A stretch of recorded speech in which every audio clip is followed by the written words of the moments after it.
Hey welcome back to the channel. ഇന്നത്തെ video നമ്മൾ normally ചെയ്യുന്ന പോലെ മോട്ടോ വ്ളോഗോ ട്രാവൽ വീഡിയോ ഒന്നുമല്ല. ഞങ്ങളൊരു 2 മാസം മുമ്പാണ് സിക്കിമും ദാർജിലിംഗ് ഒക്കെ കവർ ചെയ്ത് ഒരു 1 വീക്ക് സ്പാൻ ചെയ്യുന്ന ഒരു ട്രിപ്പ് കഴിഞ്ഞ് വന്നത്. അതിൻ്റെ വീഡിയോസൊക്കെയാണ് നമ്മുടെ ചാനലിൽ കഴിഞ്ഞ 2-3 ആഴ്ചയായിട്ട് നമ്മൾ പോസ്റ്റ് ചെയ്തുകൊണ്ടിരുന്നത്. അപ്പോൾ ഇന്നത്തെ വീഡിയോയിൽ നിങ്ങളിപ്പോൾ സിക്കിം ട്രിപ്പ് പോകാമെന്ന് വിചാരിച്ചിരിക്കുകയാണെങ്കിൽ അതെങ്ങനെ പ്രോപ്പറായിട്ട് പ്ലാൻ ചെയ്യാം, അവിടെ പോകുമ്പോൾ ശ്രദ്ധിക്കേണ്ട കാര്യങ്ങൾ എന്തൊക്കെയാണ്, അങ്ങനെ തുടങ്ങിയിട്ടുള്ള കുറേ കാര്യങ്ങളാണ് പറയാൻ പോകുന്നത്. പിന്നെ പൊതുവേ സിക്കിം കവർ ചെയ്യുമ്പോൾ അതിൻ്റെ കൂടെ തന്നെ നമ്മൾ ദാർജിലിംഗ് കവർ ചെയ്ത് വരാറുണ്ട്. അപ്പോൾ സിക്കിമിൻ്റെ കൂടെ തന്നെ ദാർജിലിംഗ് എങ്ങനെ കവർ ചെയ്യാം, പിന്നെ ദാർജിലിംഗ് ചെന്ന് കഴിഞ്ഞാൽ അവിടെ മിസ് ചെയ്യാൻ പറ്റാത്ത നമ്മുടെ ടോയ് ട്രെയിൻ റൈഡും കാര്യങ്ങളൊക്കെ ഉണ്ട്. അപ്പോൾ ടോയ് ട്രെയിൻ എങ്ങനെ ബുക്ക് ചെയ്യാം, അതിൻ്റെ ഡീറ്റെയിൽസും കാര്യങ്ങളൊക്കെ വിശദമായിട്ട് വീഡിയോയിൽ പറയുന്നുണ്ട്. പിന്നെ സിക്കിമിലാണെങ്കിലും നമുക്ക് ഈസ്റ്റ് സിക്കിമും നോർത്ത് സിക്കിമും ഒക്കെ സെപ്പറേറ്റ് ആയിട്ട് വിസിറ്റ് ചെയ്യാൻ പറ്റും. ഈ വീഡിയോയിൽ മെയിനായിട്ട് ഈസ്റ്റ് സിക്കിം വിസിറ്റ് ചെയ്യുന്ന കാര്യങ്ങളായിരിക്കും പറയാൻ പോകുന്നത്. അപ്പോൾ സിക്കിമിലേക്ക് ഒരു ട്രിപ്പ് പ്ലാൻ ചെയ്യുന്നുണ്ടെങ്കിൽ വീഡിയോ എന്തായാലും ഹെൽപ്ഫുൾ ആയിരിക്കും. കൂടുതൽ സമയം കളയാതെ നമുക്ക് നേരെ വീഡിയോയിലോട്ട് പോകാം. അപ്പോൾ ആദ്യം നമുക്ക് കേരളത്തിൽ നിന്ന് സിക്കിം വരെ എങ്ങനെ എത്താമെന്ന് നോക്കാം. സിക്കിമിലേക്ക് നമുക്ക് റോഡ് മാർഗം മാത്രമേ ഡയറക്റ്റ് എത്താൻ പറ്റുള്ളൂ. ഫ്ലൈറ്റോ ട്രെയിനോ വഴി സിക്കിമിൽ നമുക്ക് എത്താൻ പറ്റില്ല, കാരണം അവിടെ എയർപോർട്ടോ റെയിൽവേ സ്റ്റേഷനോ ഒന്നുമില്ല. ഏറ്റവും കുറഞ്ഞ സമയത്ത് സിക്കിം എത്തണമെങ്കിൽ നമ്മൾ ഫ്ലൈറ്റോ ട്രെയിനോ തന്നെയാണ് ചൂസ് ചെയ്യേണ്ടത്. നമ്മൾ സിക്കിമിന് തൊട്ടടുത്തുള്ള വെസ്റ്റ് ബംഗാളിലായിരിക്കും ഇറങ്ങേണ്ടത്. എന്നിട്ട് വെസ്റ്റ് ബംഗാളിൽ നമുക്ക് റോഡ് മാർഗം സിക്കിമിലേക്ക് എത്താം. അപ്പോൾ ഫ്ലൈറ്റ് അല്ലെങ്കിൽ ട്രെയിനിൽ സിക്കിം എത്താൻ വേണ്ടി വെസ്റ്റ് ബംഗാൾ വരെ നമുക്ക് എങ്ങനെ എത്താൻ നോക്കാം. ഫ്ലൈറ്റിലാണ് പോകാൻ ഉദ്ദേശിക്കുന്നതെങ്കിൽ വെസ്റ്റ് ബംഗാളിലെ ബാഗ്ഡോഗ്ര എയർപോർട്ടിലേക്കാണ് ഫ്ലൈറ്റ് എടുക്കേണ്ടത്. ബാഗ്ഡോഗ്ര എയർപോർട്ടാണ് സിക്കിമിന്റെ ഏറ്റവും അടുത്തുള്ള എയർപോർട്ട്. ബാഗ്ഡോഗ്രയിലേക്ക് നോർമലി നമുക്കൊരു 10,000 രൂപയുടെ അടിയിൽ ഫ്ലൈറ്റ് ടിക്കറ്റ്സ് കിട്ടും വൺ സൈഡ്. പിന്നെ മിക്ക ഫ്ലൈറ്റ്സും കണക്ഷൻ ഫ്ലൈറ്റ്സ് ആയിരിക്കും. മിക്കവാറും ബാംഗ്ലൂർ വഴിയായിരിക്കും പോകുന്നത്. ബാംഗ്ലൂർ മിനിമം ഒരു 4 മണിക്കൂർ ലേ ഓവറൊക്കെ കഴിഞ്ഞിട്ടായിരിക്കും നമ്മൾ ബാഗ്ഡോഗ്രയിലേക്ക് പിന്നെ അടുത്ത ഫ്ലൈറ്റ് കയറേണ്ടത്. കുറച്ച് നേരത്തെ പ്ലാൻ ചെയ്ത് നേരത്തെ തന്നെ ബുക്ക് ചെയ്ത് കഴിഞ്ഞാൽ ഒരു 8K റേഞ്ചിലൊക്കെ വൺ സൈഡ് ടിക്കറ്റ് നമുക്ക് കിട്ടും. ഇനി ട്രെയിനിലാണ് പോകാൻ പ്ലാനെങ്കിൽ നമുക്ക് 2 ഓപ്ഷൻസ് ഉണ്ട്. ഒന്നെങ്കിൽ നമുക്ക് സിലിഗുരി സ്റ്റേഷനിൽ പോയി ഇറങ്ങാം, അല്ലെങ്കിൽ ന്യൂ ജൽപൈഗുരി അല്ലെങ്കിൽ NJP എന്ന് പറയുന്ന സ്റ്റേഷനിൽ ഇറങ്ങാം. ഈ 2 സ്റ്റേഷനിൽ ഇറങ്ങിയാലും നമുക്ക് സിക്കിമിലേക്ക് വളരെ എളുപ്പത്തിൽ എത്താൻ പറ്റും. കേരളത്തിൽ നിന്ന് ട്രാവൽ ചെയ്യുമ്പോൾ നോക്കുകയാണെങ്കിൽ കൂടുതൽ ട്രെയിനുകൾ നമുക്ക് NJP അല്ലെങ്കിൽ ന്യൂ ജൽപൈഗുരി സ്റ്റേഷനിലേക്കാണുള്ളത്. സ്ലീപ്പർ ടിക്കറ്റ് ഒക്കെ ഓൾമോസ്റ്റ് 1000 രൂപ റേഞ്ചേ ഉള്ളൂ. 3 ടയർ AC ഒക്കെ ആണെങ്കിൽ അത് 3000 ആ റേഞ്ചിലേക്ക് പോകും. അപ്പോൾ ഡെസ്റ്റിനേഷൻ സ്റ്റേഷൻ ന്യൂ ജൽപൈഗുരി വെക്കുക. സിലിഗുരിയും വെക്കാം. നിങ്ങളിപ്പോൾ നോർത്തിൽ നിന്ന് എവിടെ നിന്നാണ് പോകുന്നത്, അല്ലെങ്കിൽ അടുത്ത് വേറെ ഏതെങ്കിലും സ്ഥലത്തു നിന്നാണെങ്കിൽ സിലിഗുരിയിലേക്ക് ട്രെയിൻ ഉണ്ടെങ്കിൽ നമുക്ക് സിലിഗുരി പോയാലും കുഴപ്പമില്ല. ബാഗ്ഡോഗ്ര, ന്യൂ ജൽപൈഗുരി, സിലിഗുരി ഒക്കെ അടുത്തടുത്ത് കിടക്കുന്ന സ്ഥലങ്ങളാണ്. ഓക്കെ, അപ്പോൾ നമ്മൾ വെസ്റ്റ് ബംഗാൾ എത്തി. ഒന്നെങ്കിൽ നമ്മളിപ്പോൾ റെയിൽവേ സ്റ്റേഷനിലായിരിക്കും, അല്ലെങ്കിൽ എയർപോർട്ടിലാണ്. ഇനി ഇവിടെ നമുക്ക് സിക്കിം എങ്ങനെ എത്താൻ നോക്കാം. കുറേ ഓപ്ഷൻസ് നമുക്ക് അവൈലബിൾ ആണ്. നമ്മുടെ പ്ലാൻ എന്ന് വെച്ചാൽ ഈസ്റ്റ് സിക്കിം കവർ ചെയ്യാനാണല്ലോ. അപ്പോൾ ഈസ്റ്റ് കവർ ചെയ്യുമ്പം ഏറ്റവും ബെസ്റ്റ് ഗാങ്ടോക്കിൽ തന്നെ സ്റ്റേ എടുക്കുക. സിക്കിമിന്റെ ക്യാപിറ്റലാണ് ഗാങ്ടോക്ക്. ഗാങ്ടോക്കിൽ സ്റ്റേ എടുത്ത് കഴിഞ്ഞാൽ നമുക്ക് പ്രോപ്പറായിട്ട് ടൗണിൽ തന്നെ സ്റ്റേയും കിട്ടും. ആൻഡ് നമുക്ക് പോകേണ്ട സ്ഥലങ്ങളൊക്കെ ചുറ്റുവട്ടത്തുമാണ്. അപ്പം ഏറ്റവും ബെസ്റ്റ് ഗാങ്ടോക്കിൽ സ്റ്റേ എടുക്കുക. അപ്പോൾ നമുക്ക് ഇവിടുന്ന് ഗാങ്ടോക്ക് എത്താനായിട്ടുള്ള മാർഗ്ഗങ്ങൾ നോക്കാം. ഏറ്റവും ചീപ്പസ്റ്റ് ഓപ്ഷൻ നോക്കുകയാണെങ്കിൽ നമുക്ക് ബസ്സുകൾ അവൈലബിൾ ആണ്. സിക്കിം ഗവൺമെന്റിന്റെ തന്നെ ഒരുപാട് ബസ്സുകളൊക്കെ ഈ റൂട്ടിൽ ഓടുന്നുണ്ട്. അപ്പോൾ ഈ ബസ്സുകളിൽ ടിക്കറ്റ് എടുത്താൽ നമുക്ക് ഗാങ്ടോക്ക് എത്താൻ സാധിക്കും. ബസ്സിന്റെ ഒക്കെ ഫുൾ ടൈമിങ്ങും കാര്യങ്ങളൊക്കെ തന്നെ ഓൾറെഡി പബ്ലിഷ്ഡ് ആണ്. അതിന്റെ ഒരു ലിങ്ക് ഞാൻ ഡിസ്ക്രിപ്ഷനിൽ കൊടുത്തേക്കാം. നോക്കി നിങ്ങൾക്ക് കാണാൻ പറ്റും ബസ്സിന്റെ ഫുൾ ടൈമിങ്സ്. അപ്പം അങ്ങനെ ബസ്സുകളിൽ നമുക്ക് പോകാം. പക്ഷേ ബസ്സിൽ പോകുമ്പോൾ ലഗേജും കാര്യങ്ങളൊക്കെ ഒരുപാടുണ്ടെങ്കിൽ കൊണ്ടുപോകാൻ കുറച്ച് ബുദ്ധിമുട്ടായിരിക്കും. അപ്പോൾ കുറച്ചുകൂടെ ബഡ്ജറ്റ് ഉണ്ടെങ്കിൽ നമുക്ക് ഷെയർ ടാക്സികൾ വിളിക്കാം. നമ്മൾ സിക്കിമും ദാർജിലിംഗ് ആ ഏരിയയൊക്കെ ഫുള്ള് പോയി കഴിഞ്ഞാൽ കുറേ ഷെയർ ടാക്സികൾ കാണാം. അപ്പോൾ സംഭവം എന്താണെന്ന് വെച്ച് കഴിഞ്ഞാൽ ഒരു വലിയ വണ്ടിയായിരിക്കും, പൊതുവെ ഇന്നോവയോ അല്ലെങ്കിൽ ടവേറ പോലത്തെ വലിയ വണ്ടികളായിരിക്കും. അതിൽ ഒരു 5-6 പേര് പൂൾ ചെയ്ത് പോകുന്ന പരിപാടിയാണ്. അതായത് ഞാൻ വണ്ടിയിൽ ഒരു സീറ്റ് വേണമെന്ന് മാത്രമേ പറയുന്നുള്ളൂ. എൻ്റെ കൂടെ വേറെ ആൾക്കാരും കാണും ട്രാവൽ ചെയ്യാൻ, എനിക്ക് പരിചയമില്ലാത്ത ആൾക്കാരായിരിക്കും. അങ്ങനെയാണ് ഷെയർ ടാക്സി വർക്ക് ചെയ്യുന്നത്. പൊതുവെ അത്യാവശ്യം ലോങ് ഡിസ്റ്റൻസ് ഒക്കെ ആണെങ്കിൽ നമ്മളൊരു വലിയ പെട്ടി വെക്കാനുള്ള ഒരു സ്പേസും ഷെയർ ടാക്സിയിൽ തന്നെ പ്രൊവൈഡ് ചെയ്യും. അപ്പം ഷെയർ ടാക്സി നെക്സ്റ്റ് ഓപ്ഷൻ ആണ്. ബസ്സിൽ പോകുന്നതിനേക്കാളും കുറച്ചുകൂടെ എക്സ്പെൻസീവ് ആണ്, പക്ഷേ കമ്പാരിറ്റീവ്ലി ചീപ്പർ ആണ്. അത്യാവശ്യം കംഫർട്ടബിൾ ആയിട്ട് നമുക്ക് ഗാങ്ടോക്ക് റീച്ച് ചെയ്യാം. ഗാങ്ടോക്ക് വരെ എത്താനുള്ള ഷെയർ ടാക്സി ഓൺലൈൻ ബുക്ക് ചെയ്ത് പോകുന്നത് നല്ലതായിരിക്കും. എല്ലാ ഡീറ്റെയിൽസ് ഞാൻ ഡിസ്ക്രിപ്ഷനിൽ എന്തായാലും കൊടുത്തേക്കാം. എന്തെങ്കിലും വേണമെങ്കിൽ അവിടെ തപ്പിയാൽ മതി. ഇനി എന്തെങ്കിലും മിസ്സിംഗ് ആണെങ്കിൽ കമന്റ് ചെയ്യുക, എന്തായാലും ഞാൻ റിപ്ലൈ ചെയ്യാം. അപ്പോൾ എയർപോർട്ട്, ന്യൂ ജൽപൈഗുരി അല്ലെങ്കിൽ സിലിഗുരി എന്നൊക്കെ ഷെയർ ടാക്സികൾ ഓൾമോസ്റ്റ് ഒരു 1000 റുപ്പീസ് റേഞ്ചിൽ നമുക്ക് കിട്ടും. നേരത്തെ പറഞ്ഞ ബസ്സുകളുടെ റേറ്റ് ചെറുതായിരിക്കും, ഒരു 500 രൂപ താഴേക്ക് വരത്തുള്ളൂ. മാക്സിമം ആണ് 500 എന്നൊക്കെ പറയുന്നത്. അപ്പോൾ ഒന്നെങ്കിൽ ബസ് യൂസ് ചെയ്യാം, അല്ലെങ്കിൽ ഷെയർ ടാക്സി യൂസ് ചെയ്യാം. പിന്നെ ഏറ്റവും റേറ്റ് കൂടിയ ഓപ്ഷനാണ് പ്രൈവറ്റ് ക്യാബ് യൂസ് ചെയ്യുന്നത്. പ്രൈവറ്റ് ക്യാബ് ആണെങ്കിൽ അഡ്വാൻറ്റേജ് എന്താണെന്ന് വെച്ച് കഴിഞ്ഞാൽ നമുക്ക് പ്രോപ്പർ പ്രൈവസി ആയിരിക്കും. വേറെ ആരും കാണില്ല, നമ്മൾ മാത്രമേ കാണുള്ളൂ. ആൻഡ് നമ്മുടെ ലഗേജും കാര്യങ്ങളൊക്കെ വെക്കാൻ ഒരുപാട് സ്പേസും കാണും. ഭയങ്കര സ്മൂത്ത് ആയിട്ട് പോയിട്ട് വരാം. പക്ഷേ റേറ്റും അതുപോലെ തന്നെ കൂടുതലായിരിക്കും. എയർപോർട്ട് അല്ലെങ്കിൽ റെയിൽവേ സ്റ്റേഷനിൽ നിന്ന് ഗാങ്ടോക്ക് വരെയൊക്കെ ഒരു 3500 to 4000 റേഞ്ചിലൊക്കെയാണ് പ്രൈവറ്റ് ക്യാബ് ആണെങ്കിൽ റേറ്റ് വരാൻ പോകുന്നത്. ഇതും നമ്മൾ ചൂസ് ചെയ്യുന്ന ക്യാബ് അനുസരിച്ച് റേറ്റ് മാറും. ഈ പറഞ്ഞ റേറ്റ് എന്ന് വെച്ചാൽ ഏറ്റവും ചെറിയ വണ്ടിയാണ്, അതായത് ഒരു ചെറിയ ഹാച്ച് ബാക്കിനായിരിക്കും ഈ റേറ്റ് വരുന്നത്. വലിയ വണ്ടികളാകുമ്പോഴത്തേക്കും അതനുസരിച്ച് റേറ്റ് നല്ലോണം കൂടും. അങ്ങനെ നമ്മൾ ഗാങ്ടോക്ക് എത്തിയല്ലേ. ഇനി ഗാങ്ടോക്കിൽ സ്റ്റേ ചൂസ് ചെയ്യാനായിട്ട് നമുക്ക് ഒരുപാട് ഓപ്ഷൻസ് ഉണ്ട്. നമ്മുടെ ബഡ്ജറ്റ് എന്താണോ അതനുസരിച്ച് ഒരു സ്റ്റേ ചൂസ് ചെയ്യുക. ഇപ്പോൾ ഏറ്റവും ചീപ്പസ്റ്റ് ആയിട്ട് അവിടെ കുറേ ഹോം സ്റ്റേസ് ഉണ്ട്. ഹോം സ്റ്റേസ് ഒക്കെ വളരെ ചീപ്പായിട്ട് കിട്ടും. പെർ ഡേ 200 to 500 റുപ്പീസ് റേഞ്ചിലൊക്കെ ഒരുപാട് ഹോം സ്റ്റേസ് അവൈലബിൾ ആണ്. പിന്നെ ഒരു മീഡിയം റേഞ്ചിലുള്ള കുറേ ഹോട്ടൽസ് ഉണ്ട്. ഇനി അതല്ല ലക്ഷറി ഹോട്ടൽസും കാര്യങ്ങളൊക്കെ വേണമെങ്കിൽ അതും അവൈലബിൾ ആണ്. അപ്പോൾ എന്താണോ സ്പെൻഡ് ചെയ്യാൻ പറ്റുന്നത് ആ രീതിയിലൊരു സ്റ്റേ ചൂസ് ചെയ്യുക. മാക്സിമം ഗാങ്ടോക്ക് ടൗണിനടുത്ത് തന്നെ ചൂസ് ചെയ്യുക. അതായത് ടൗൺ സെൻറ്ററിൽ നിന്ന് ഒരുപാട് ദൂരമൊന്നും ഇല്ലാത്തൊരു സ്റ്റേ ചൂസ് ചെയ്യുക. അതാകുമ്പോൾ എന്തെങ്കിലും സാധനങ്ങളൊക്കെ വേണമെങ്കിൽ അല്ലെങ്കിൽ വേറെ സ്ഥലങ്ങളിലൊക്കെ പോകാനൊക്കെ വളരെ എളുപ്പമായിരിക്കും. ഞങ്ങൾ സ്റ്റേ ചെയ്തത് ഗാങ്ടോക്കിലെ സോസ്റ്റലിലാണ്. ഹോസ്റ്റലിലെ പ്രൈവറ്റ് റൂമിലാണ് ഞങ്ങൾ സ്റ്റേ ചെയ്തത്. പ്രൈവറ്റ് റൂമിന് ഒരു 2000 റുപ്പീസ് ഒക്കെയാണ് പെർ നൈറ്റ് റേറ്റ് വരുന്നത്. ഹോസ്റ്റലിൽ തന്നെ നമുക്ക് വേണമെങ്കിൽ ഡോമെട്രിയും ചൂസ് ചെയ്യാം. ഡോമെട്രി ഒക്കെ ആണെങ്കിൽ ഒരു 700 to 800 റേഞ്ചിലൊക്കെ പ്രൈസ് വരുത്തുള്ളൂ. അത്യാവശ്യം നല്ല ചീപ്പറാണ്. അപ്പോൾ നമ്മൾ സ്റ്റേയും കവർ ചെയ്തു. ഇനി നമ്മൾ എത്ര ദിവസം സിക്കിമിൽ നിൽക്കണം അല്ലെങ്കിൽ ഗാങ്ടോക്കിൽ എത്ര ദിവസം സ്റ്റേ ചെയ്യണം എന്ന് ആലോചിക്കുകയാണെങ്കിൽ ഒരു 2 nights മതിയെന്ന് ഞാൻ പറയുള്ളൂ. മാക്സിമം പോയ 3 nights സ്റ്റേ ചെയ്യാം. പക്ഷേ അത്യാവശ്യം ഡീസൻ്റ് ആയിട്ട് സ്ഥലങ്ങളൊക്കെ കണ്ടുവരാനായിട്ട് ഒരു 2 ദിവസം അല്ലെങ്കിൽ 2 നൈറ്റ് സ്റ്റേ ചെയ്യേണ്ട ആവശ്യമുള്ളൂ. അതിന് നമ്മൾ ഗാങ്ടോക്ക് എത്തുന്ന ദിവസം 1 night നമ്മൾ സ്റ്റേ ചെയ്യുന്നു. നെക്സ്റ്റ് ഡേ ഗാങ്ടോക്കിന് തൊട്ടടുത്തുള്ള കുറേ സ്ഥലങ്ങൾ കാണാനുണ്ട്. ആ സ്ഥലങ്ങളൊക്കെ കവർ ചെയ്ത് വരാവുന്നേ ഉള്ളൂ. ആൻഡ് അത് കഴിഞ്ഞുള്ള ദിവസം ഇൻഡോ ചൈന ബോർഡറെ നാത്തുല പാസും പിന്നെ അതിൻ്റെ അടുത്തുള്ള സോങ്മോ ലേക്കും ബാബ മന്ദിരൊക്കെ വിസിറ്റ് ചെയ്യാം. ഈ 3 സ്ഥലങ്ങൾ കവർ ചെയ്ത് വരാൻ 1 day എന്തായാലും എടുക്കും. 1 day അതിനായിട്ട് മാറ്റി വെക്കുക. മറ്റു ദിവസം ഗാങ്ടോക്കിലെ സ്ഥലങ്ങളൊക്കെ കണ്ടുവരാനുള്ളതേ ഉള്ളൂ. ഇനി ഗാങ്ടോക്ക് കുറച്ചധികം എക്സ്പ്ലോർ ചെയ്യണമെന്നുണ്ടെങ്കിൽ മാത്രം ഒരു ദിവസം കൂടി എടുത്തിട്ട് നമുക്ക് ഫുൾ ഡേ പിന്നെയും ഗാങ്ടോക്ക് എക്സ്പ്ലോർ ചെയ്യാൻ പറ്റും. അപ്പോൾ ഈ ഗാങ്ടോക്കിന് ചുറ്റുവട്ടമുള്ള സ്ഥലങ്ങൾ അല്ലെങ്കിൽ ലോക്കൽ സൈറ്റ് സീയിങ്ങിനായിട്ട് നമുക്ക് പല ഓപ്ഷൻസ് ഉണ്ട്. ഇപ്പോൾ നിങ്ങൾ സോളോ ആയിട്ട് പോവുകയാണ് അല്ലെങ്കിൽ അധികം ആൾക്കാരൊന്നും ഇല്ലാന്നുണ്ടെങ്കിൽ സ്കൂട്ടേഴ്സ് ഒക്കെ റെൻറ്റിന് എടുക്കുന്ന നല്ലൊരു ഓപ്ഷൻ ആയിരിക്കും. ഗാങ്ടോക്ക് ടൗണിൽ തന്നെ കുറേ സ്കൂട്ടർ റെൻറ്റൽസ് ഒക്കെ അവൈലബിൾ ആണ്. സ്കൂട്ടേഴ്സിനൊക്കെ പെർ ഡേ 2000 രൂപയ്ക്കാണ് റേറ്റ് വരുന്നത്. പിന്നെ സെക്കൻഡ് ഓപ്ഷൻ എന്താണെന്ന് വെച്ച് കഴിഞ്ഞാൽ കാർ റെൻറ്റൽസ് തന്നെയാണ്. പക്ഷേ കാർ റെൻറ്റൽസ് നമുക്ക് സ്കൂട്ടർ കിട്ടുന്ന പോലെ വണ്ടി മാത്രമായിട്ട് കിട്ടില്ല. മിക്കവാറും ഡ്രൈവറും കൂടെ കാണും. അങ്ങനെയാണ് ആ ഒരു ഏരിയയിലൊക്കെ നമുക്ക് കൂടുതലും കിട്ടാറുള്ളത്. അപ്പോൾ അതുകൊണ്ട് റേറ്റും കുറച്ചുകൂടെ കൂടുതലായിരിക്കും. ഒരു 1 day full Gangtok local sight സീയിങ്ങിനായിട്ട് നമ്മളൊരു കാറും ഡ്രൈവറിനെയും കൂടെ എടുക്കുകയാണെങ്കിൽ ഒരു 2500 to 3500 റേഞ്ചിലൊക്കെയാണ് റേറ്റ് വരുന്നത്. വണ്ടിയുടെ സൈസ് അനുസരിച്ചിരിക്കും. ഈ 2500 എന്നൊക്കെ പറയുന്നത് ഓഫ് സീസണിലാണെങ്കിലാണ്. അല്ലെങ്കിൽ റേറ്റ് നല്ലോണം കൂടി ഈ പറഞ്ഞ പോലെ 3500 വരെ പോകാം. വലിയ വണ്ടികളൊക്കെ എടുക്കുകയാണെങ്കിൽ റേറ്റ് പിന്നെയും കൂടി പോകാം. അപ്പോൾ നിങ്ങളുടെ കൺവീനിയൻസും നീഡും എന്താണോ അതനുസരിച്ച് ട്രാൻസ്പോർട്ടേഷൻ ചൂസ് ചെയ്യുക. പിന്നെ നമുക്ക് ഒരു 1 day ലോക്കൽ സൈറ്റ് സീയിങ്ങിന് കവർ ചെയ്യാൻ പറ്റിയ സ്ഥലങ്ങളൊക്കെ ഏതാണെന്ന് നോക്കാം. ഫസ്റ്റ് വൺ ആണ് ബെഞ്ചാക്രി വാട്ടർഫോൾസ്. ബെഞ്ചാക്രി അത്യാവശ്യം ഡീസൻ്റ് ആയിട്ടുള്ളൊരു വാട്ടർഫോൾസ് ആണ്. എന്തായാലും ഒന്ന് കവർ ചെയ്യുന്നതോടെ തെറ്റില്ല. വാട്ടർഫോൾസിൻ്റെ കൂടെ തന്നെ കുറച്ച് അഡ്വഞ്ചർ ആക്ടിവിറ്റീസും കാര്യങ്ങളൊക്കെ ഉണ്ട്. അപ്പോൾ കുട്ടികളൊക്കെ ആയിട്ട് പോകണമെങ്കിൽ എന്തായാലും അവർക്ക് ഇഷ്ടപ്പെടും. പിന്നെ കവർ ചെയ്യാൻ പറ്റിയ ഒരു ലൊക്കേഷനാണ് ടാഷി വ്യൂ പോയിന്റും ഗണേഷ് ടോക്കും. ഇത് രണ്ടും തൊട്ടടുത്തടുത്താണ് സ്ഥലങ്ങൾ കിടക്കുന്നത്. ഒരു സ്ഥലം കണ്ടു കഴിഞ്ഞാൽ കൂടെ മറ്റേതും കൂടെ കണ്ടുപോകാം. പിന്നെ ടാഷി വ്യൂ പോയിന്റ് എന്നൊക്കെ അത്യാവശ്യം ക്ലിയർ ആയിട്ടുള്ള വെതർ ആണെങ്കിൽ നമുക്ക് കാഞ്ചൻജംഗയുടെ ഒക്കെ വ്യൂ കിട്ടും. അത് നല്ലൊരു സ്പോട്ടാണ്. പിന്നെ ഗണേഷ് ടോക്ക് ഒരു അമ്പലമാണ്, ചെറിയൊരു അമ്പലമാണ്, ഗണപതിയുടെ ഒരു അമ്പലം. അമ്പലം കാര്യങ്ങളൊക്കെ താല്പര്യം ഉണ്ടെങ്കിൽ അവിടുത്തെ കൾച്ചറൊക്കെ ഒന്ന് അറിയണമെങ്കിൽ അമ്പലവും കണ്ടുവരാം. പിന്നെ പോകുന്ന വഴിക്ക് തന്നെ റോഡ് സൈഡിലുള്ള ഒരു വാട്ടർഫോൾസ് ആണ് ബുർത്തുക് വാട്ടർഫോൾസ്. അപ്പോൾ അതൊരു ഡെസ്റ്റിനേഷൻ ആയിട്ട് വെക്കേണ്ട ആവശ്യമില്ല. പക്ഷേ വഴിയിൽ നമുക്കൊന്ന് വണ്ടി ഒതുക്കി ഒരു 5 minute ഫോൾസ് ഒക്കെ കണ്ടിട്ട് പോകാനുള്ള ഒരു സെറ്റപ്പ് ഉണ്ട്. മഴക്കാലമൊക്കെ ആണെങ്കിൽ നല്ലോണം വെള്ളം കാണും. വേനൽക്കാലത്ത് ഒരുപാട് വെള്ളമൊന്നും കാണില്ല, നല്ല വരണ്ടായിരിക്കും മിക്കവാറും കാണാൻ പറ്റുന്നത്. പിന്നെ നമ്മുടെ ഇന്ത്യയുടെ നോർത്ത് ഈസ്റ്റേൺ സൈഡിലോട്ടൊക്കെ പോകുമ്പോഴത്തേക്കിനും ഏറ്റവും ഫേമസ് ആയിട്ടുള്ള അവിടുത്തെ മൊണാസ്ട്രീസ് ആണല്ലേ. ഇപ്പോൾ സിക്കിമിൽ തന്നെ നമുക്ക് ഒരുപാട് മൊണാസ്ട്രീസ് കാണാൻ പറ്റും. അതിൽ നിങ്ങൾ എന്തായാലും വിസിറ്റ് ചെയ്യേണ്ട ഒരു മൊണാസ്ട്രിയാണ് എൻചി മൊണാസ്ട്രി. ഞങ്ങൾ പോയാൽ ഏറ്റവും ഇഷ്ടപ്പെട്ടത് എൻചി മൊണാസ്ട്രിയാണ്. വളരെ പീസ്ഫുൾ ആയിട്ടുള്ള സ്ഥലം, ഒരുപാട് ക്രൗഡൊന്നുമില്ല, കുറേ അധികം നേരം നമുക്ക് ചുമ്മാ പീസ്ഫുൾ ആയിട്ട് ഇരുന്ന് സ്പെൻഡ് ചെയ്യാൻ പറ്റിയ സ്ഥലമാണ് എൻചി മൊണാസ്ട്രി. പിന്നെ ഇതുപോലെ തന്നെ ഒരു മൊണാസ്ട്രിയാണ് രംക മൊണാസ്ട്രി. പക്ഷെ ഞങ്ങൾക്കന്ന് വിസിറ്റ് ചെയ്യാൻ പറ്റില്ല. ഞങ്ങൾ പോയ സമയത്ത് അത് ക്ലോസ്ഡ് ആയിരുന്നു. പക്ഷെ പറ്റുമെങ്കിൽ രംകയും കൂടെ കവർ ചെയ്ത് വരിക. പിന്നെ ഗോഞ്ചാങ് മൊണാസ്ട്രിയും ലിസ്റ്റിൽ ആഡ് ചെയ്യാൻ പറ്റിയ ഒരു മൊണാസ്ട്രിയാണ്. കുഴപ്പമില്ലാത്ത വ്യൂ ഒക്കെ ഉള്ള പീസ്ഫുൾ ആയിട്ടൊരു ലൊക്കേഷനാണ് ഗോഞ്ചാങ് മൊണാസ്ട്രി. ഇപ്പോൾ രാവിലെ ഈ സ്ഥലങ്ങളൊക്കെ കവർ ചെയ്ത് കഴിഞ്ഞ് വൈകുന്നേരം ഒരു 3:30-4 മണി ടൈമൊക്കെ ആകുമ്പോഴത്തേക്കിനും ഗാങ്ടോക്ക് റോപ്പ് ബേയിൽ എത്തുക. ഗാങ്ടോക്ക് റോപ്പ് ബേ എന്തായാലും മിസ് ചെയ്യരുത്. ഇപ്പോൾ റോപ്പ് ബേ കൂടെ ആ ക്യാബിൽ നമ്മൾ ഗാങ്ടോക്ക് ടൗണിന്റെ മേളിൽ കൂടെ ഒന്ന് താഴെ പോയി തിരിച്ച് മേളിലേക്ക് കയറ്റിക്കൊണ്ടുവരും. ഒരുപാട് സമയമൊന്നും ഇല്ല, ഒരു അരമണിക്കൂറേ ചിലപ്പോൾ ടോട്ടൽ കാണുള്ളൂ. പക്ഷെ നല്ലൊരു എക്സ്പീരിയൻസ് ആണ്, എന്തായാലും ഒന്ന് പോകണം.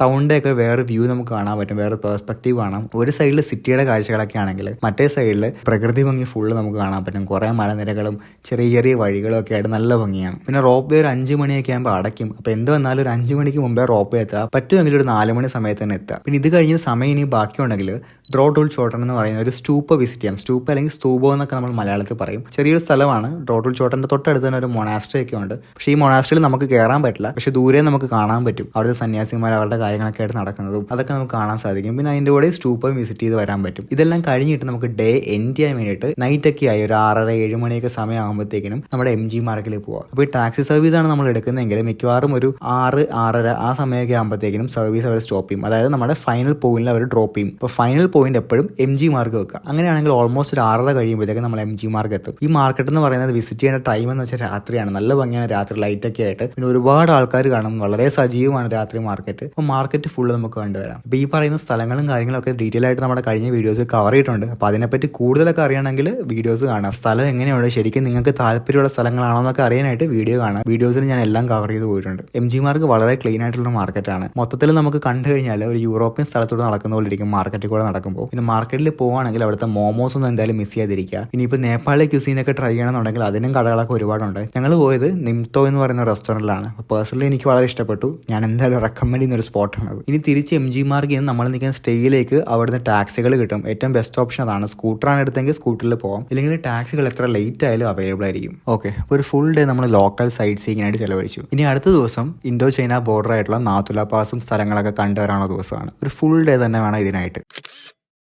അപ്പോൾ ഈ നാതുല പാസ് ഒരു ബോർഡർ ഏരിയ ആയതുകൊണ്ട് തന്നെ ആർമിയുടെ സൂപ്പർവിഷനുള്ള സ്ഥലമാണ്. അങ്ങോട്ടേക്ക് പോകാൻ സ്പെഷ്യൽ പെർമിറ്റ് നമ്മൾ എടുക്കണം. നാതുല വിസിറ്റ് ചെയ്യുന്നതിന് 24 മണിക്കൂർ മുമ്പേ നമ്മൾ പെർമിറ്റ് എടുക്കണം. പിന്നെ നാതുലയിലേക്ക് സിക്കിം രജിസ്റ്റേർഡ് വണ്ടികൾ മാത്രമേ അലവിട്ടുള്ളൂ. നമ്മുടെ പേഴ്സണൽ വണ്ടിയാണെങ്കിൽ അതിന് സ്പെഷ്യൽ പെർമിറ്റ് എടുക്കണം, ഇല്ലെങ്കിൽ സിക്കിം രജിസ്റ്റേർഡ് ക്യാബുകളിൽ നമുക്ക് പോകാം. അപ്പോൾ നാതുല പാസും സോങ്മോളിലേക്കും ബാബ മന്ദിരം കവർ ചെയ്യാനായിട്ട് ഏറ്റവും ബെസ്റ്റ് ഓപ്ഷൻ എന്താണെന്ന് വെച്ച് കഴിഞ്ഞാൽ സിക്കിമിലെ ഏതെങ്കിലും ടൂർ ഓപ്പറേറ്റർ വഴി ഒരു ക്യാബ് ബുക്ക് ചെയ്യുക. പിന്നെ ക്യാബാണ് നമുക്ക് ഷെയർഡ് ക്യാബ് ചൂസ് ചെയ്യാം, അല്ലെങ്കിൽ പ്രൈവറ്റ് ടാക്സിയിലും പോകാം. ഷെയർ ടാക്സിയാണ് ഒബ്വിയസ്ലി ഏറ്റവും ചീപ്പസ്റ്റ് ഓപ്ഷൻ. ഒരു 1000 രൂപ റേഞ്ചിലാണ് റേറ്റ് ഒക്കെ വരുന്നത്. ഫുള്ളി 1 ഡേ ട്രാവലിന്റെ റേറ്റ് ആണിത്. പേഴ്സണൽ ക്യാബൊക്കെ ആണെങ്കിൽ ഏറ്റവും ചെറിയ വണ്ടിക്ക് ഒരു 4500 to 6000 റേഞ്ചിലാണ് റേറ്റ് വരുന്നത്. പിന്നെ സീസൺ അനുസരിച്ച് ഈ റേറ്റുകൾ അങ്ങോട്ടും ഇങ്ങോട്ടും മാറുകയും ചെയ്യും. സിക്കിമിൽ രജിസ്റ്റേർഡ് ആയിട്ടുള്ള ടൂർ ഓപ്പറേറ്റർ വഴി നമുക്ക് ഈ പാസ് റെഡിയാക്കാൻ പറ്റുള്ളൂ. പാസിന് വേണ്ടിയിട്ട് നമ്മുടെ പാസ്പോർട്ട് സൈസ് ഫോട്ടോയും പാൻ കാർഡും മാത്രം മതി. നമ്മൾ സിക്കിം എത്തുന്നതിന് മുമ്പേ തന്നെ ഈ കാര്യങ്ങളൊക്കെ സെറ്റാക്കി വെച്ച് കഴിഞ്ഞാൽ പിന്നെ സമാധാനമായിട്ട് നമുക്ക് പോയിട്ട് വരാം. അപ്പോൾ നാതുല പാസിലേക്ക് പോകുമ്പോൾ മാക്സിമം രാവിലെ ഒരു 7 മണി അല്ലെങ്കിൽ മാക്സിമം പോയി ഒരു 8 മണി അതിന് മുമ്പ് തന്നെ ഇറങ്ങാൻ നോക്കുക. അതാകുമ്പോഴത്തേക്കും നമുക്ക് പ്രോപ്പറായിട്ട് നല്ല ടൈമിൽ നാതുല എത്തിയിട്ട്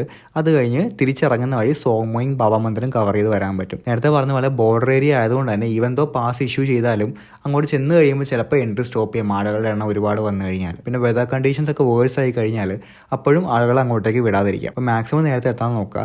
എന്നിട്ട് നാതുല ഏറ്റവും ആദ്യം കവർ ചെയ്യുക. എന്നിട്ട് ഒരു 1 മണി 2 മണി സമയമൊക്കെ ആകുമ്പോഴത്തേക്കിനും മാക്സിമം നാതുലയിൽ നിന്ന് ഇറങ്ങാൻ നോക്കുക. ഒരുപാട് ലേറ്റ് ആയി കഴിഞ്ഞാൽ ഈവനിങ് ഒക്കെ ആയ വെതർ പെട്ടെന്ന് മോശമാവും. മഴയൊക്കെ പെയ്താൽ നമുക്ക് സോങ്മോളിലേക്ക് അവിടെ നിന്ന് ഇറങ്ങാൻ പറ്റില്ല. പിന്നെ നാതുല പാസ് മൺഡേസും ട്യൂസ്ഡേസും ക്ലോസ്ഡ് ആണ്. അപ്പോൾ ഈ 2 ദിവസങ്ങളിൽ നമുക്ക് നാതുല വിസിറ്റ് ചെയ്യാനേ പറ്റില്ല. പിന്നെ നാതുല പോകുമ്പോൾ മാക്സിമം കയ്യിൽ ചോക്ലേറ്റുകളും ചെറിയ ബിസ്ക്കറ്റുകളൊക്കെ ക്യാരി ചെയ്യുക. കാരണം അത്യാവശ്യം ഓൾട്ടിറ്റ്യൂഡുള്ള സ്ഥലമാണ്. കുറച്ച് എനർജി ഒക്കെ വേണമെങ്കിൽ ഈ സാധനങ്ങളൊക്കെ കയ്യിൽ വേണം. പിന്നെ ബ്രീതിങ് ഡിഫിക്കൽറ്റി ഉള്ളവർ, കുറച്ച് പ്രായമായിട്ടുള്ളവരൊക്കെ നാതുല വിസിറ്റ് ചെയ്യുന്നത് ഒന്ന് ആലോചിച്ചിട്ട് ചെയ്യുക. കാരണം ഈ പറഞ്ഞ പോലെ നല്ല എലിവേഷനുള്ള സ്ഥലമായതുകൊണ്ട് ശ്വസിക്കാൻ കുറച്ച് ബുദ്ധിമുട്ടായിരിക്കും. പിന്നെ വിന്ററിൽ മാത്രമല്ല വർഷത്തിന്റെ ഒട്ടുമിക്ക സമയങ്ങളിലും നാതുല പാസിൽ നമുക്ക് മഞ്ഞ് കാണാൻ പറ്റും. നല്ല ചൂടുകാലം ആണെങ്കിൽ മാത്രമേ മഞ്ഞില്ലാതിരിക്കുള്ളൂ. അപ്പം നല്ല തിക്കായിട്ടുള്ള ജാക്കറ്റുകളും ഗ്ലൗസുകളും ബൂട്ട്സും ഒക്കെ കൊണ്ടുപോകുക. ഇല്ലെങ്കിൽ അവിടെ ചെന്ന് കഴിഞ്ഞാൽ തണുപ്പ് കാരണം നമുക്ക് പുറത്തിറങ്ങാൻ പോലും തോന്നില്ല, അങ്ങനത്തെ അവസ്ഥയായിരിക്കും. ഈ ഡ്രസ്സുകളൊക്കെ കയ്യിലുണ്ടെങ്കിൽ അത് കൊണ്ടുപോയാൽ മതി. ഇല്ലെങ്കിൽ ഗാങ്ടോക്കിൽ നമുക്ക് ഇതൊക്കെ മേടിക്കാൻ പറ്റും, പക്ഷെ റേറ്റ് കുറച്ച് കൂടുതലാണ്. ഏറ്റവും ബെസ്റ്റ് ഓപ്ഷൻ എന്താണെന്ന് വെച്ച് കഴിഞ്ഞാൽ നാതുല പോകുന്ന വഴിക്ക് നമ്മൾ ബ്രേക്ക്ഫാസ്റ്റ് കഴിക്കാൻ പറ്റിയ ചെറിയ ചെറിയ കടകളൊക്കെ മേളിലുണ്ട്. അവിടുന്ന് തന്നെ നമുക്ക് ഇതൊക്കെ റെന്റിന് കിട്ടും. പെർ ഐറ്റം ഒരു 200 രൂപയൊക്കെ റെന്റ് ആവുള്ളൂ. അത് കഴിഞ്ഞ് നമ്മൾ തിരിച്ചിറങ്ങുന്ന വഴി അത് തിരിച്ചു കൊടുത്താൽ മാത്രം മതി. അപ്പോൾ നാതുലയിൽ നമുക്ക് ആക്ച്വലി ഇൻഡോ ചൈന ബോർഡറിന്റെ ആ ഒരു പോയിന്റ് വരെ എത്താം. നമുക്ക് വേണമെങ്കിൽ ചൈനയിൽ നിന്ന് തൊട്ടിട്ടൊക്കെ വരാം. അപ്പോൾ അതുവരെ എത്തണമെങ്കിൽ നമ്മൾ ചെറുതായിട്ടൊന്ന് മേളിലേക്ക് കയറണം. ഐസൊക്കെയുള്ള വഴിയാണ്, കുറച്ച് തെന്നാനൊക്കെ സാധ്യതയുണ്ട്. അപ്പോൾ അതുകൊണ്ട്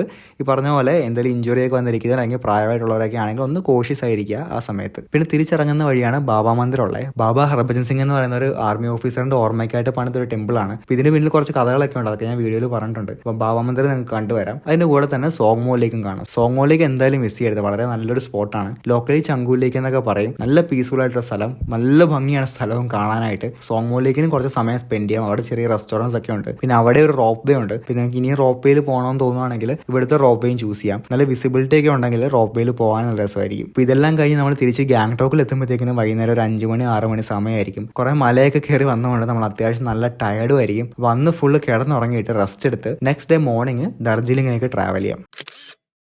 അപ്പോൾ ഗാങ്ടോക്കിൽ നിന്ന് ഡാർജിലിംഗ് എത്താനായിട്ട് നമ്മൾ എയർപോർട്ടിൽ നിന്ന് ഗാങ്ടോക്കിൽ വന്ന പോലെ തന്നെ നമുക്ക് ബസ്സസ് അവൈലബിൾ ആണ്. ഷെയർ ടാക്സീസും ഉണ്ട്. പിന്നെ പ്രൈവറ്റ് ക്യാബും ചൂസ് ചെയ്യാം. ബസ്സൊക്കെ ആണെങ്കിൽ 200-300 രൂപ റേറ്റ് വരത്തുള്ളൂ. ഷെയർ ടാക്സി ആണെങ്കിൽ ഒരു 300-500 രൂപയാണ് റേറ്റ് വരുന്നത്. പ്രൈവറ്റ് ക്യാബ് ആണെങ്കിൽ 2000-3000 രൂപയൊക്കെയാണ് പ്രൈസ് വരുന്നത്. ഓൾമോസ്റ്റ് ഒരു 4 മണിക്കൂർ ട്രാവലാണ് നമുക്ക് ഗാങ്ടോക്കിൽ നിന്ന് ഡാർജിലിംഗിലേക്ക് ഉള്ളത്. പിന്നെ ഈ ഒരു ജേർണിയിൽ പ്രൈവറ്റ് ക്യാബാണ് ചൂസ് ചെയ്യുന്നതെങ്കിൽ ഏറ്റവും വലിയ ഗുണം എന്താണെന്ന് വെച്ചാൽ നമുക്ക് പോകുന്ന വഴിയിലുള്ള കുറേ സ്പോട്സ് കവർ ചെയ്യാം. പോകുന്ന വഴിയിൽ നിർത്തി പോകാൻ പറ്റിയ കുറേ സ്ഥലങ്ങളുണ്ട്. ലവേഴ്സ് മീറ്റ് വ്യൂ പോയിന്റ് ഉണ്ട്, ലമാഹട്ട എക്കോ പാർക്ക് ഉണ്ട്, പേഷോക്ക് ടീ ഗാർഡൻ ഏരിയ ഉണ്ട്, പിന്നെ കലിംബോഗിലെ റിവർ റാഫ്റ്റിംഗ് ഉണ്ട്. അപ്പോൾ ഇതൊക്കെ അത്യാവശ്യം ഫൺ ആയിട്ടുള്ള ആക്ടിവിറ്റീസും സ്ഥലങ്ങളൊക്കെയാണ്. അപ്പോൾ പ്രൈവറ്റ് ക്യാബ് ആണെങ്കിൽ വഴിയിലുള്ള സ്ഥലങ്ങളാണ്, ഈ സ്പോട്സ് ഒക്കെ എന്തായാലും കവർ ചെയ്ത് പോവുക. പിന്നെ സിക്കിമും ദാർജിലിംഗും ഒരുമിച്ച് പോകുമ്പോൾ എപ്പോഴും ദാർജിലിംഗ് അവസാനത്തെ സ്പോട്ടാക്കി വെക്കുക. അതിന്റെ കാര്യം എന്താണെന്ന് വെച്ച് കഴിഞ്ഞാൽ എയർപോർട്ട് അല്ലെങ്കിൽ റെയിൽവേ സ്റ്റേഷനുമായിട്ട് ഏറ്റവും അടുത്ത് കിടക്കുന്ന ദാർജിലിംഗ് ആണ്. പിന്നെ വഴിയാണെങ്കിലും ദാർജിലിംഗിൽ നിന്നാണ് നമുക്ക് കുറച്ചുകൂടി എളുപ്പം എത്താൻ പറ്റുന്നത്. ഗാങ്ടോക്കിൽ നിന്ന് തിരിച്ചു വരുമ്പോഴത്തേക്കും ചിലപ്പോൾ റോഡ് പണിയും കാര്യങ്ങളൊക്കെ ആയിട്ട് ആ സ്പോട്ടിൽ മിക്കവാറും ബ്ലോക്ക് ഒക്കെ ഉണ്ടാവാറുള്ളതാണ്. അപ്പം അങ്ങനെയൊക്കെ വന്നു കഴിഞ്ഞാൽ ഫ്ലൈറ്റും ട്രെയിനൊക്കെ മിസ്സാകാനുള്ള സാധ്യതയുണ്ട്. അപ്പോൾ ഏറ്റവും ബെസ്റ്റ് ദാർജിലിംഗിൽ നിന്ന് തിരിച്ച് എയർപോർട്ട് അല്ലെങ്കിൽ റെയിൽവേ സ്റ്റേഷനിലേക്ക് വരിക. പിന്നെ ഗാങ്ടോക്കിന്റെ കാര്യം പറഞ്ഞ പോലെ തന്നെ ദാർജിലിംഗിൽ സ്റ്റേ ചെയ്യുമ്പോൾ മാക്സിമം 2 നൈറ്റ് മതി. ഒരു നൈറ്റ് സിക്കിമിൽ നിന്ന് ട്രാവൽ ചെയ്ത് വന്നിട്ട് നമുക്ക് സ്റ്റേ ചെയ്യാനുള്ള ദിവസം, നെക്സ്റ്റ് ഡേ ദാർജിലിംഗ് ടോയ് ട്രെയിൻ റൈഡും പിന്നെ അവിടുത്തെ സൈറ്റ് സീയിങ് ഒക്കെ കണ്ടു കഴിഞ്ഞിട്ട് അതിന്റെ അടുത്ത ദിവസം തിരിച്ച് നമുക്ക് എയർപോർട്ട് അല്ലെങ്കിൽ റെയിൽവേ സ്റ്റേഷനിലേക്ക് വരാം. അപ്പോൾ നമ്മൾ ദാർജിലിംഗിലേക്ക് ചെല്ലുന്ന ദിവസം നല്ല ടയർഡ് ആണെങ്കിൽ കിടന്നുറങ്ങാം, ഇല്ലെങ്കിൽ അന്ന് നൈറ്റ് തന്നെ നമുക്ക് ദാർജിലിംഗിന്റെ മോൾ റോഡിലേക്ക് പോകാം. ഈ മോൾ റോഡ് എന്ന് പറയുന്നത് നമ്മുടെ സിക്കിമിലെ MG മാർഗ് പോലെ തന്നെ ഒരു മാർക്കറ്റ് ഏരിയ ആണ്. രാത്രിയാണ് സജീവമാകുന്നത്. ഞങ്ങൾ ആക്ച്വലി 2 ദിവസം മോൾ റോഡിൽ പോയി. മോൾ റോഡ് വളരെ ഫൺ ആയിട്ടുള്ള സ്ഥലമാണ്. കുറേ അധികം ക്വാളിറ്റി സ്ട്രീറ്റ് ഫുഡുകൾ നമുക്ക് കാണാൻ പറ്റും. പിന്നെ ദാർജിലിംഗ് ടീ ആക്ച്വലി ഭയങ്കര ഫേമസ് ആണ്. അപ്പോൾ നമുക്ക് ടീ പൗഡർ ഒക്കെ മേടിക്കണമെങ്കിൽ അതും മോൾ റോഡിൽ കിട്ടും. പിന്നെ കുറേ അധികം തുണികളും കരകൗശല വസ്തുക്കളൊക്കെ ആയിട്ട് ഒരു പ്രോപ്പർ മാർക്കറ്റ് ഏരിയ തന്നെയാണ് മോൾ റോഡ്. പിന്നെ മോൾ റോഡിൽ തന്നെയാണ് ഗ്ലെനറീസ് എന്ന് പറയുന്ന പഴയ കാലത്ത് സ്ഥാപിച്ചൊരു ബേക്കറിയൊക്കെ ഉള്ളത്. ഇപ്പോൾ ഈ ഗ്ലെനറീസ് ഒക്കെ എന്തായാലും മിസ് ചെയ്യരുത്, വിസിറ്റ് ചെയ്യേണ്ട ഒരു സ്പോട്ടാണ്. അപ്പോൾ നെക്സ്റ്റ് ഡേ ദാർജിലിംഗ് ലോക്കൽ സൈറ്റ് സീയിങ്ങിനായിട്ട് നമുക്ക് സിക്കിമിൽ ചെയ്ത പോലെ തന്നെ സ്കൂട്ടർ റെന്റൽസ് ഒക്കെ അവൈലബിൾ ആണ്. അതല്ലെങ്കിൽ ടാക്സികൾ നമുക്ക് ചൂസ് ചെയ്യാം. ടാക്സിയാണ് ചൂസ് ചെയ്യുന്നതെങ്കിൽ ഓൾമോസ്റ്റ് 3000 to 4000 റേഞ്ചിലാണ് പ്രൈവറ്റ് ടാക്സിയുടെ ഒക്കെ റേറ്റ് വരുന്നത്. ഇത് ഇൻക്ലൂഡിംഗ് ടൈഗർ ഹിൽസ് വിസിറ്റ് ആണ്. അപ്പോൾ ഈ ടൈഗർ ഹിൽസ് എന്ന് പറയുന്ന ഒരു സൺറൈസ് പോയിന്റ് ആണ്. അപ്പോൾ നിങ്ങളൊരു മോർണിംഗ് പേഴ്സൺ ആണ്, സൺറൈസ് ഒക്കെ ഇഷ്ടമാണെന്നുണ്ടെങ്കിൽ ടൈഗർ ഹിൽസ് നിങ്ങൾക്ക് വിസിറ്റ് ചെയ്യാം. രാവിലെ ഒരു 4 മണിക്ക് എണീറ്റാണ് നമുക്ക് ടൈഗർ ഹിൽസ് പോകേണ്ടത്. ഈ 4 മണി തൊട്ട് ടാക്സി നമ്മളോട് അവൈലബിൾ ആയിരിക്കും. പക്ഷേ ടൈഗർ ഹിൽസിന്റെ ഒരു കുഴപ്പം എന്താണെന്ന് വെച്ച് കഴിഞ്ഞാൽ അത്യാവശ്യം നല്ല ക്രൗഡഡ് ആയിരിക്കും. കാരണം രാവിലെ 4 മണിക്ക് എണീറ്റ് ദാർജിലിംഗിൽ വരുന്ന ടൂറിസ്റ്റുകളെല്ലാം പോകുന്നത് ടൈഗർ ഹിൽസിലേക്കാണ്. അപ്പോൾ അതുകൊണ്ട് തന്നെ നല്ല ക്രൗഡഡ് ആണ്. കാഞ്ചൻജംഗയുടെ ഒക്കെ നല്ല വ്യൂ കിട്ടും നമുക്ക് ടൈഗർ ഹിൽസിൽ നിന്ന്. പക്ഷേ ഈ ക്രൗഡഡ് ആയതുകൊണ്ട് തന്നെ ചിലപ്പോൾ നമുക്ക് അത് എൻജോയ് ചെയ്യാൻ പറ്റിയില്ല എന്ന് വരും. അപ്പോൾ അതുകൊണ്ട് ക്രൗഡൊന്നും ഇഷ്ടമല്ല, നിങ്ങൾ മോർണിംഗ് പേഴ്സൺ അല്ല എന്നുണ്ടെങ്കിൽ വേണമെങ്കിൽ ടൈഗർ ഹിൽസ് അവോയ്ഡ് ചെയ്യാം. ഞങ്ങൾ ഈ ഒരു റീസൺസ് ഒക്കെ കാരണം ടൈഗർ ഹിൽസ് വിസിറ്റ് ചെയ്തില്ലായിരുന്നു. പക്ഷേ ദാർജിലിംഗിൽ മസ്റ്റ് ആയിട്ട് ചെയ്യേണ്ട ഒരു ആക്ടിവിറ്റിയാണ് ദാർജിലിംഗ് ഹിമാലയൻ റെയിൽവേയുടെ toy train ride. Toy train റൈഡിന്റെ ടിക്കറ്റ്സ് ഒക്കെ നിങ്ങൾ അഡ്വാൻസ് ആയിട്ട് തന്നെ ബുക്ക് ചെയ്യുക. IRCTC വഴി നോർമൽ ട്രെയിൻ ടിക്കറ്റ് ബുക്ക് ചെയ്യുന്ന പോലെ നമുക്ക് ബുക്ക് ചെയ്യാം. സ്റ്റാർട്ടിംഗ് സ്റ്റേഷൻ ദാർജിലിംഗും ഫൈനൽ സ്റ്റേഷൻ ടു ദാർജിലിംഗ് എന്ന് പറയുന്ന സ്റ്റേഷനും കൊടുത്തു കഴിഞ്ഞാൽ നമുക്ക് IRCTCയിൽ